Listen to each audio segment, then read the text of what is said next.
Bateu aquela vontade de comer um lanche, mas quer comer algo mais leve? Olha que delícia, super suculento e saboroso esse lanchinho que eu acabei de fazer. Eu tô usando aqui aquela massa pronta de tortilha, compra em qualquer supermercado.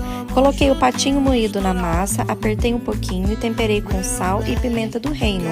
Depois eu esquentei uma frigideira e coloquei um fio de azeite e espalhei em toda a frigideira.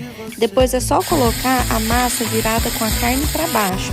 Selar, apertar um pouquinho e depois olha que delícia que fica. Aqui eu tô recheando com mussarela, tomate, cebola roxa e alface e ficou uma delícia.